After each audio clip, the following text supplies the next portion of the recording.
Hello everyone, welcome to the channel. Today I'm going to share with you a story that deeply moved me, and I'm sure it will touch each of your hearts. This is a true story about the power of a simple act of kindness and how it can completely change the course of a life. Before we begin, if you're new here, don't forget to subscribe to the channel and turn on notifications so you don't miss any inspiring content like this. Imagine this. On the streets of Rome, near the Vatican, a man lived invisible to society's eyes. Daily, hundreds of tourists and residents passed by him without a second glance. This man, whom we'll call Marco, had lost everything. His family, his job, his dignity. Day after day he asked for a few coins just to survive, without much hope of changing his reality. Until one day he had the courage to make a simple request to the most unlikely man possible. He asked for just $1 from Pope Francis. What happened after this encounter not only transformed Marco's life, but inspired thousands of people around the world. In this video, I'll tell the complete story of this extraordinary encounter and the powerful lessons we can learn from it. We'll discover how a small act of attention and compassion can trigger a profound transformation, not just in one person's life, but in an entire community. This story reminds us that sometimes what a person really needs is not just money, but something much more valuable, something that each of us has the power to offer. Stay until the end to discover the surprising outcome of this story and the impact it continues to have to this day. To understand the impact of this encounter, we need to know a little about who Pope Francis is. Born Jorge Mario Bergoglio in Argentina, he became the Pope of the Catholic Church in 2013 after Pope Benedict's resignation. What makes Pope Francis unique is his approach focused on the most vulnerable and his unprecedented simplicity for a leader of his position.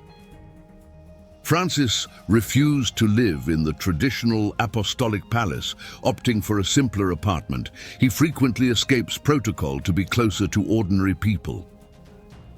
His motto, miserando atque eligendo, reflects his mission. He looked at him with mercy and chose him. This spirit of compassion defines his papacy. Rome, the eternal city, receives millions of tourists every year. They come to admire the Colosseum, toss coins into the Trevi fountain, and of course, visit the Vatican. But alongside this postcard Rome, there exists another reality less visible to tourists' eyes. It's estimated that more than 8,000 people live on the streets in Rome. Many of them concentrate near the Vatican, where Catholic charity and the flow of tourists offer some hope of survival. The contrast is striking. Just meters away from the headquarters of the Catholic Church, with its treasures accumulated over centuries, men and women struggle daily for a piece of bread.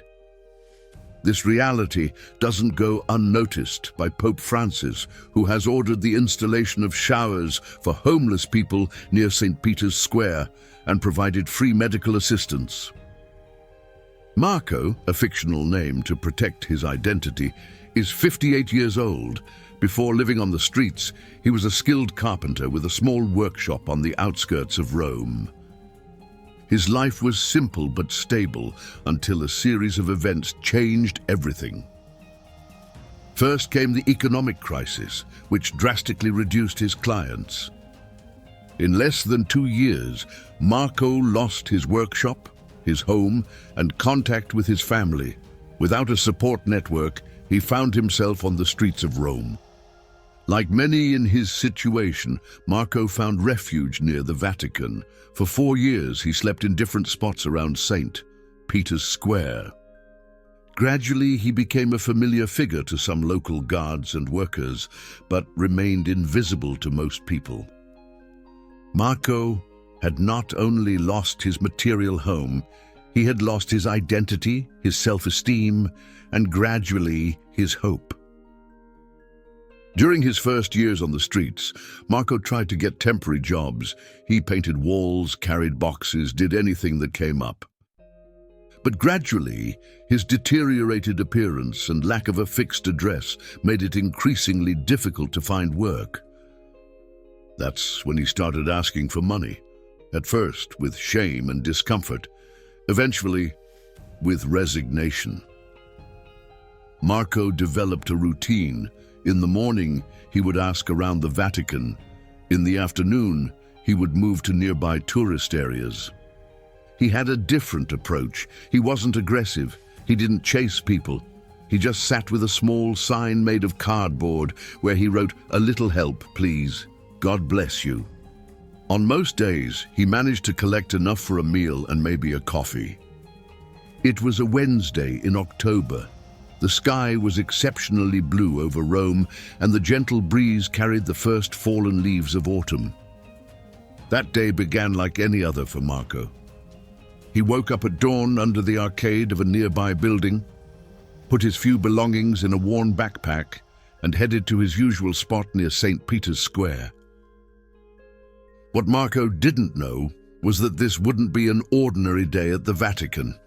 Pope Francis had decided to do something he rarely had the opportunity to do: walk without large entourages or rigid protocols. After a morning meeting with some bishops, Francis expressed the desire to walk a bit in the open air, accompanied only by 2 discreet security guards. A papal advisor would later comment, "His Holiness occasionally feels the need to be among ordinary people, without the barriers that his position imposes. These are rare moments, but important for him." The security guards, already accustomed to the pontiff's spontaneous impulses, just exchanged resigned looks and followed him as he exited through a side door, dressed in his traditional white cassock. Marco was sitting on a stone step, his cardboard sign resting against his knee. The morning had not been productive, only a few coins in the plastic cup in front of him. That's when he noticed an unusual movement, people pointing discreetly, some making the sign of the cross. Something was happening. And then Marco saw him. Pope Francis was walking less than 10 meters away from him, talking quietly with his companions. Later, Marco would describe that moment. It was as if time stopped. "I saw the Pope in his white clothes, seeming so close and yet so far from my world." An inexplicable impulse took hold of Marco. Without thinking much, he stood up, holding his cup with a few coins. The security guards immediately became alert, but the Pope made a subtle gesture with his hand, indicating that everything was okay. Marco approached timidly. The few people around observed the scene, surprised. With a trembling voice, Marco said in simple Italian, "Your Holiness, forgive me for bothering you. Could you help me with just $1 for a meal?" Marco would later confess that he didn't know why he specifically asked for $1, not euros. Perhaps because $1 seemed small, something that wouldn't be an inconvenience for anyone, not even the Pope. There was a man who had lost almost everything in life, asking for a minimal amount from one of the most powerful figures in the world. What happened next surprised not only Marco, but everyone present. Pope Francis stopped completely. His eyes met Marco's, not with the rush of someone who wants to resolve an inconvenience and move on, but with the genuine attention of someone who really sees the other. A silence settled in, one of those rare moments when the world around seems to disappear. "I saw his eyes," Marco would tell later. "There was no pity in them. There was something deeper, as if he were really seeing me, not as a beggar, but as a person." The Pope smiled gently and, to Marco's surprise, extended his hand, not to offer money, but to greet him. One of the security guards would later make a moving account. At that moment, there was no Pope and a beggar. They were just two men greeting each other in a square in Rome. Francis shook Marco's hand firmly, holding it between his own. Marco, disconcerted, didn't know how to react. His hands were dirty, calloused by life on the streets. But the Pope showed no hesitation. On the contrary, he maintained the handshake for a few seconds longer than normal, as if he wanted to transmit something through that gesture. The few people witnessing the scene began to form a small circle around them, many recording the moment with their cell phones. "What's your name, my son?" asked the Pope, still holding Marco's hand. "Marco, Your Holiness," he replied with a trembling voice. "Marco, how long have you been on the streets?" 4 years, Holiness. "And what did you do before?" "I was a carpenter." At that moment, a slight smile illuminated the Pope's face. "A carpenter, like St. Joseph," said Francis, "a noble profession." This simple observation had a profound effect on Marco. Someone was recognizing his value, his identity beyond his current situation. "Are you hungry, Marco?" asked the Pope. Marco hesitated, then nodded timidly. "I am too," responded Francis with a warm smile. "How about we share a meal?" The security guards exchanged looks of surprise. This wasn't in the script. Marco, confused, thought he had misunderstood. "Pardon, Holiness? Would you like to have lunch with me today? Nothing formal, just a meal between two hungry men." One of the Vatican advisors who later joined the group reported, "The spontaneity of the Holy Father always surprises us, but on that day he exceeded all expectations." What happened next was recorded by some of those present and would become one of the most emblematic moments of Francis's papacy. The Pope turned to one of his security guards and said something in a low voice. The man looked surprised, but nodded respectfully. Francis then turned to Marco. "Before our meal, I would like to give you something more important than $1. The Pope then removed from his own neck a small silver cross that he used to wear under his vestments. He placed it in Marco's hands and said, "This cross has accompanied me for many years. Now I want it to accompany you." Marco, speechless, looked at the small object in his calloused hands. "But the real gift is not this," continued the Pope, gently touching Marco's shoulder. Francis looked directly into Marco's eyes and pronounced the words that would change everything. "The real gift is that from today you are no longer alone, and it's time to reawaken the carpenter that exists in you." At that moment, silent tears began to run down Marco's marked face. And so, under the astonished gaze of those present, Pope Francis and the homeless carpenter walked side by side, crossing St. Peter's Square towards a side door of the Vatican. Pope Francis did not take Marco to a luxurious hall or to the official audience room. Instead, they went to a small dining room that the pontiff uses for more private meetings.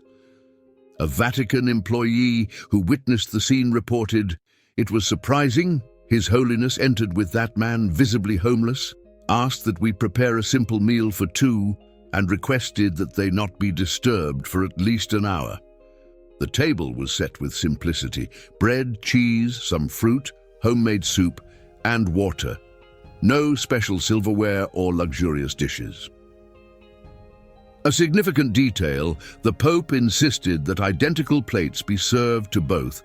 There would be no differences between the meal of the leader of the Catholic Church and that of the man from the streets. Marco would later describe his disbelief. "In one moment, I was on the streets asking for $1. The next minute, I was sitting at a table with the Pope. It seemed like a dream or a miracle." The few people authorized to briefly enter the room noticed that the Pope made a point of sitting side by side with Marco, not at the head of the table, eliminating any symbol of hierarchy. A Vatican photographer asked permission to record the moment, but the Pope gently refused. "This is a moment between two children of God," Francis would have said. "It's not for publicity." That's why the only images of this meeting are those captured in St. Peter's Square by passers-by. What happened behind closed doors remained private, respecting Marco's dignity. For almost 2 hours, Pope Francis and Marco shared not just a meal, but their stories. Although the exact content of the conversation remained private, Marco later shared some excerpts from this transformative dialogue. "The Pope asked me about my life, my family, how I had come to that situation," Marco recounted. "And he really listened, not like someone waiting for their turn to speak, but like someone who truly wants to understand." Francis shared with Marco stories from his own life in Argentina, including difficult moments and challenges he had faced. "He told me something I will never forget," reported Marco. "He said that sometimes God allows us to get completely lost so that we can be truly found." During the conversation, the Pope didn't just offer spiritual advice. He was practical, asking about Marco's skills as a carpenter, about his health, about his abandoned dreams. At one point, Francis asked, "If you could start over, what would you do tomorrow?" Marco hesitated before answering. "I would take a bath, cut my hair, and try to remember what it's like to look in the mirror without feeling ashamed." This simple and honest response would have left the Pope silent for a few moments, with tears in his eyes. Francis then held Marco's hands and said, "Tomorrow, you will do exactly that. And then, one step at a time, we'll see where the path takes us." Later, Marco would reveal he never talked about taking me off the streets as an act of charity.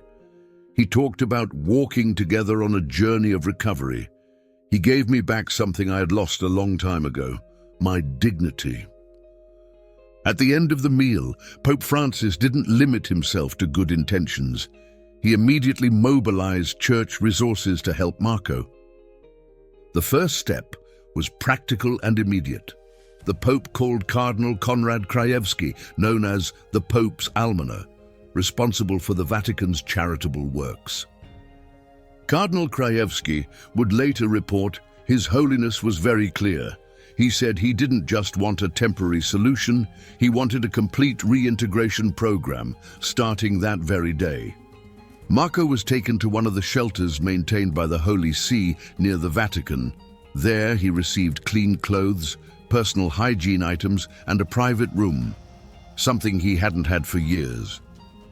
A volunteer doctor performed a complete checkup, identifying some health issues that needed attention, including malnutrition and dental problems that would be treated in the following weeks. But most importantly, that same afternoon, Marco had a meeting with a social worker and a vocational counselor specially appointed by the Pope for his case.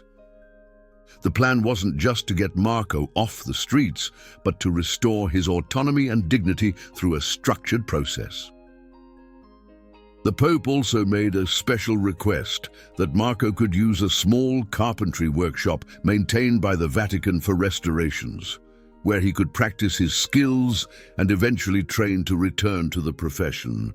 A touching detail, Francis asked that a small project be created for Marco, the restoration of a wooden bench used by the Pope himself in his quarters, giving Marco a concrete and meaningful task.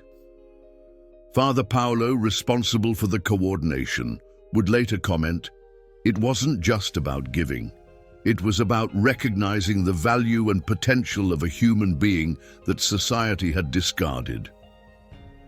The first 72 hours after the meeting with the Pope marked the beginning of a visible transformation in Marco.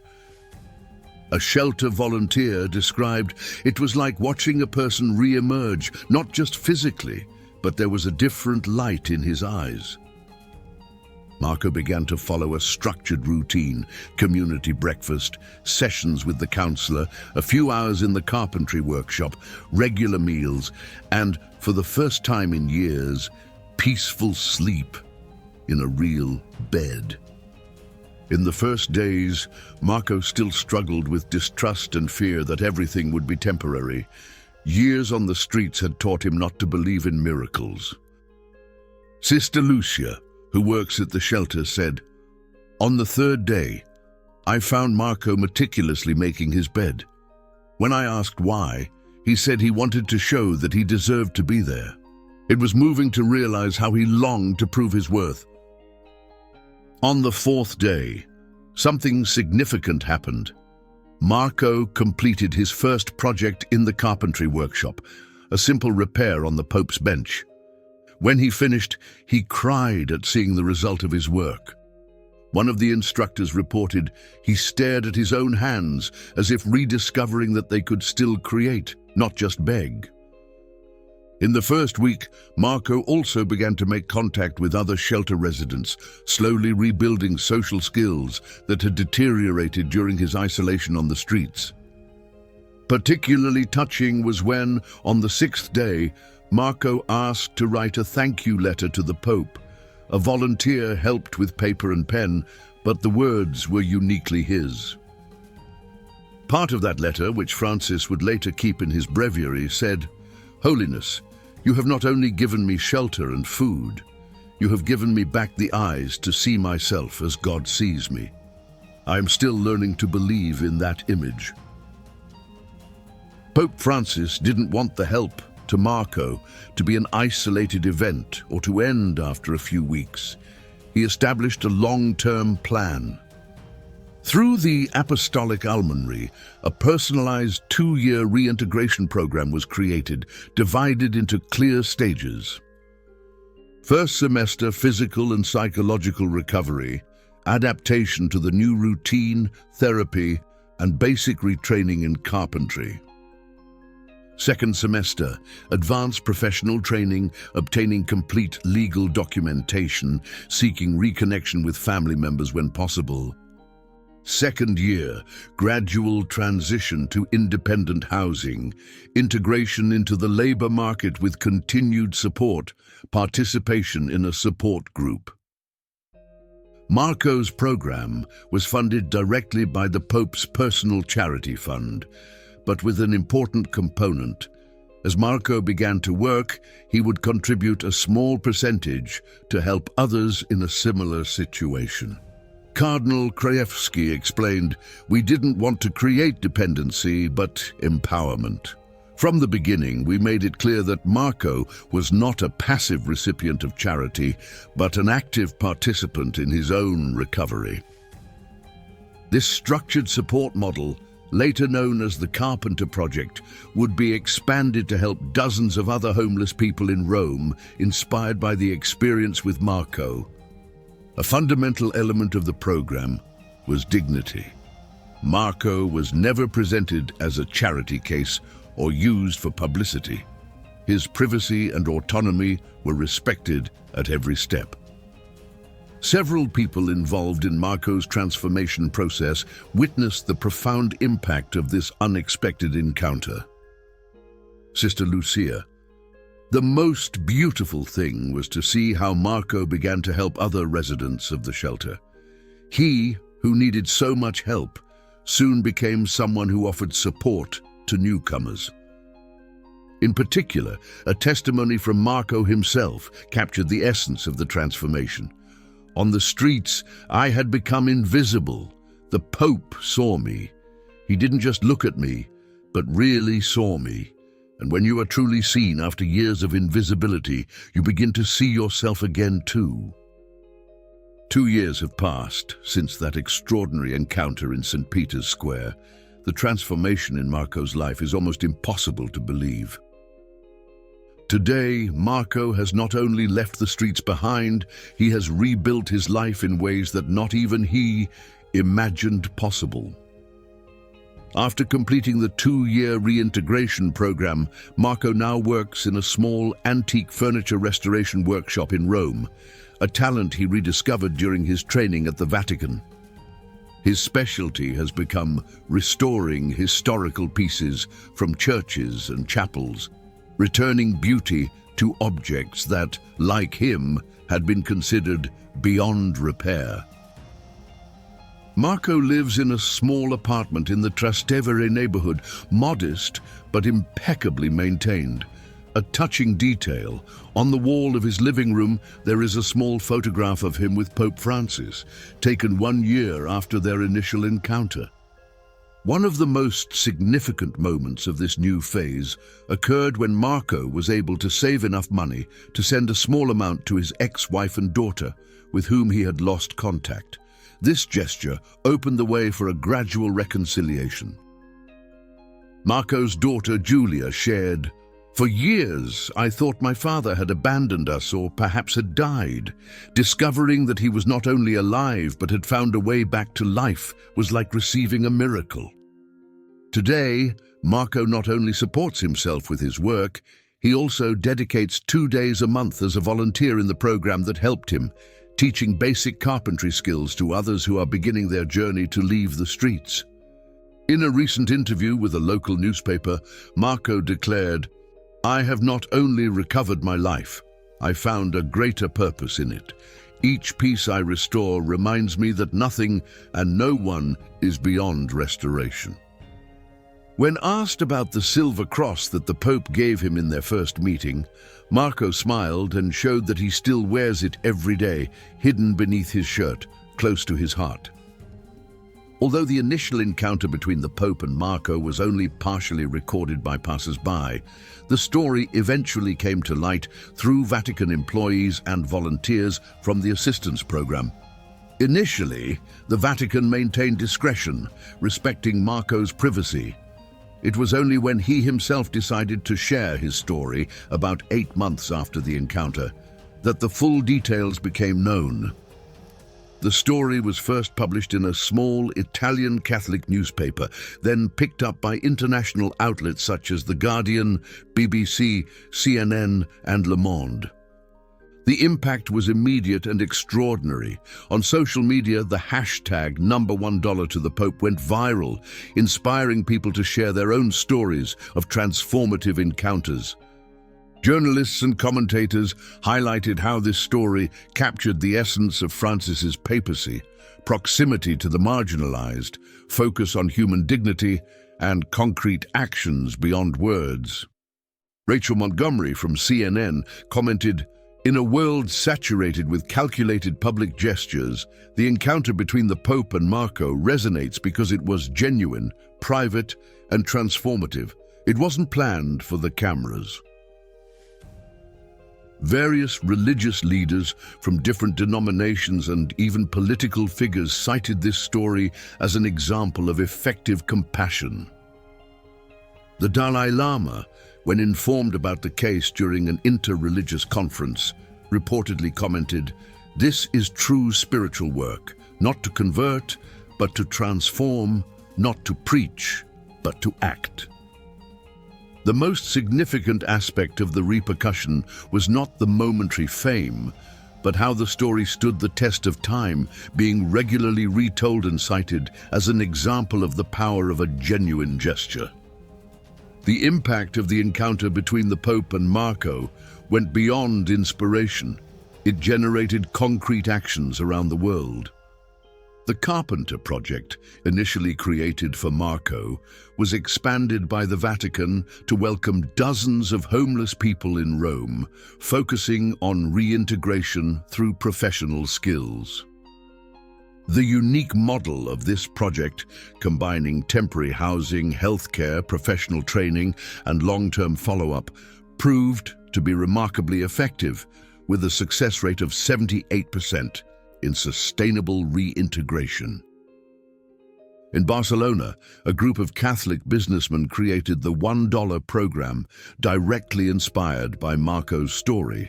The initiative connects vulnerable people with small businesses for professional training, having already helped more than 200 people find stable employment.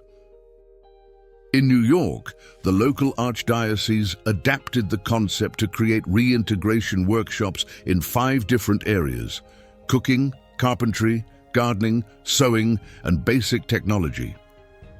A Georgetown University report estimated that, in the 5 years since the initial encounter, programs directly inspired by this story have benefited more than 7,000 vulnerable people in 28 countries. Over the years, Pope Francis has indirectly mentioned Marco's story in various homilies and speeches without ever using his real name to protect his privacy. In a general audience, the pontiff reflected, "Sometimes we think that helping means giving something material, but the greatest gift we can offer someone is our time, our attention, our recognition of their sacred dignity." During Lent of 2023, Francis emphasized, "When we look at someone who is homeless, we don't see a problem to be solved, but a person to be encountered. In that encounter, both are transformed." On a visit to a shelter in Marseille, the Pope explained his method. "First we see, then we stop, then we approach, then we touch the reality of the other, and only then do we act. To skip any step in this process is to fall into empty assistantialism." In a letter to bishops about the Church's social work, Francis wrote, "We should not create dependency, but reconnection with the community, with dignified work, with the person's own sense of value." During a meeting with social volunteers, the Pope shared, "The true miracle is not when a homeless man finds a home. The true miracle is when he rediscovers that he's much more than his current condition. He is a beloved child of God with unique gifts to offer." In his most recent book, Francis dedicated an entire chapter to the theology of encounter, where he writes, "Each person carries an interior workshop where works of art wait to be created. Some have had their tools stolen by life. Our mission is to help them recover them." A particularly touching phrase that many associate with Marco's story, although the Pope has never made this explicit connection. Every broken life contains, hidden, a divine masterpiece. The power of this story lies not just in the institutions it inspired, but in the countless individual actions that will never be counted. This extraordinary story of a man who asked for just $1 from Pope Francis invites us to a deep reflection on our own role in the world. What really happened that day in St. Peter's Square goes far beyond a simple act of charity. It was a genuine encounter between 2 people who, despite their drastically different circumstances, shared a moment of authentic humanity. We might ask ourselves, what makes this story so moving and impactful even years later? Perhaps it's because, in a world where we are constantly bombarded with news of division and conflict, this encounter reminds us of the transformative power of genuine compassion. Or perhaps it's because all of us, at some level, understand what it means to be invisible, to be ignored, neglected, or reduced to a label. Pope Francis could simply have given $1 to Marco. That would have been kind, certainly, but instead he did something much deeper. He stopped, looked Marco in the eyes, and saw him as a complete person, with history, talents, and potential. In that moment, the Pope wasn't just helping a homeless man. He was demonstrating a fundamental truth about our shared humanity, that each person's dignity is inviolable, regardless of their social, economic, or personal condition. As Marco himself reflected years later, it wasn't the roof over my head that changed my life. It was the moment when someone looked through the dirt and despair and saw the person I really was. This is perhaps the most powerful lesson we can extract from this story. Sometimes, the greatest gift we can give someone is not money, food, or shelter, but our sincere recognition of their humanity and intrinsic worth. Marco and Pope Francis's story offers us a powerful message of hope in challenging times. First, it reminds us that no situation is irreversible. Marco had spent 4 years on the streets, had lost contact with his family, his profession, and his self-esteem. It seemed like a hopeless situation, and yet a genuine encounter changed everything. Second, this story challenges the notion that complex problems like homelessness require only large-scale solutions. While effective public policies are absolutely necessary, Marco's case shows us that transformation often begins at the level of personal encounter. Third, we learn that the impact of our gestures can go far beyond what we imagine. When Pope Francis stopped to talk with Marco that morning, he couldn't have predicted that this encounter would inspire programs in dozens of countries, helping thousands of people. And perhaps most importantly, this story reminds us that we all have the power to make a difference. We don't need to be Pope Francis. We don't need to lead a global institution. Each of us in our daily lives can be the catalyst for a profound transformation in someone else's life. The encounter between Marco and the Pope shows us that sometimes the small group can be just 2 people, or even 1 person willing to see beyond appearances and recognize the dignity of the other. In a world where we often feel powerless in the face of major social problems, this story reminds us of the extraordinary power of small gestures multiplied. The story I've shared today isn't just to inspire or move you, although I hope it has done both. It's also an invitation to action. What would happen if each of us decided to follow the example demonstrated in this story?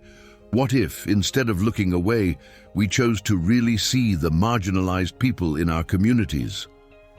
It might be offering not just money, but a few minutes of genuine conversation, recognizing our shared humanity. It might be using your professional skills, whether carpentry like Marco, design, cooking, or any other talent, to create opportunities for people who need a chance. It might be supporting organizations that follow this model of dignity and empowerment, rather than just temporary assistance. Or it might simply be changing how you see and talk about vulnerable people, recognizing that each has a story, talents, and potential, just like Marco. The invitation is for each of us to become a Pope Francis in our own sphere of influence, someone who pauses, sees the other completely, and acts with genuine compassion. As the Pope himself would say, no act of kindness, however small, is wasted. Every gesture counts, every encounter matters. Before we say goodbye, I'd like to leave a question for us to reflect on together. Who are the invisible in your community? And what might a simple gesture from you mean in those people's lives? I invite you to share your thoughts in the comments. Perhaps you've already witnessed or participated in a transformative moment like this, or perhaps you have ideas about how we can apply the lessons from this story in our own lives. This channel exists to share stories that not only inform, but transform. Stories that remind us of the power each of us has to make a difference. I deeply appreciate you dedicating your time to watch this video to the end. I firmly believe that stories like Marco and Pope Francis's have the power to inspire actions that, little by little, build a more compassionate and just world. As an ancient proverb says, if you think you're too small to make a difference, try sleeping in a closed room with a mosquito. Each of us can be that mosquito, seemingly small but capable of making a big impact. Thank you for watching and for being part of this community. Until the next video.